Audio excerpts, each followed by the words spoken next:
everyone, today I'm here to talk to you about the school bullying. The purpose of this presentation is analyze challenge of avoiding bullying among adolescents in China.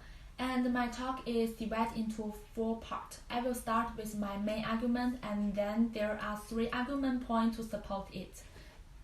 First, I would like to argue that there's a big challenge in avoiding school bullying among adolescents. Let me begin by explaining why I said that. School bullying is a serious, well-understudied social issue in China. Along with that, adolescence is a period of immense behavioral, psychological, social change and challenge. Besides, individual behavior is closely associated with one's mental health and interpersonal resources, so this is a big challenge. I would like to analyze challenge from 3 perspectives. They are school factors, family factors, and mental health of children.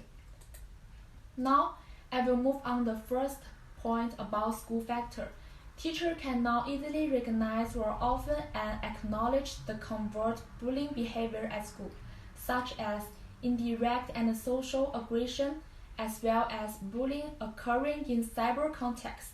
Sondergaard has indicated that indirect relational harm are more difficult for teachers to perceive. Zhu and Chen also claim that less attention being placed on the hidden or invisible form of relational bullying victimization. However, some people argue that victims' perceived support from teachers did not predict their problem behavior patterns. This view hadn't considered that school is an important source of social influence associated with children being bullied.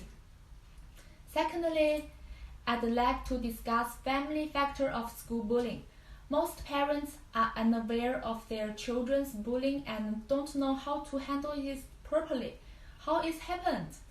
Hence, research shows that school policy and parents' understanding of bullying responsibility is different.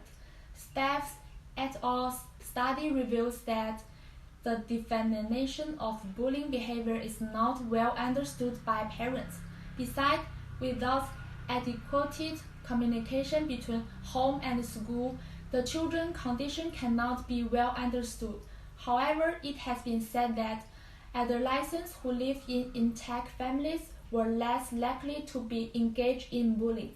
But this point hadn't considered that intact families with negative parent-child relation likely to accept aggression as a legitimacy way to interact with others.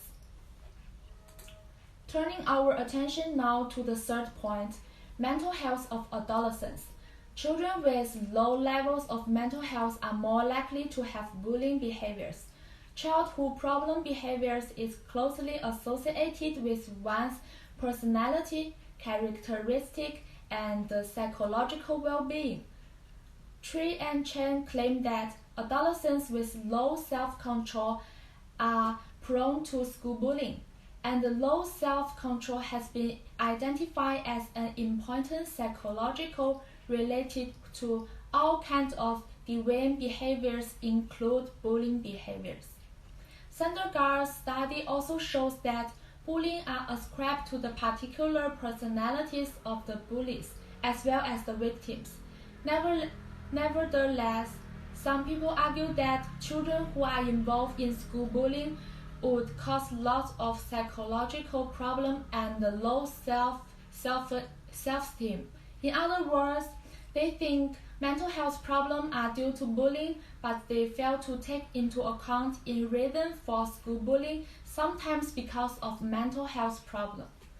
In summary, my presentation indicated that avoiding school bullying is a complex issue, and this is my references. Thank you for listening.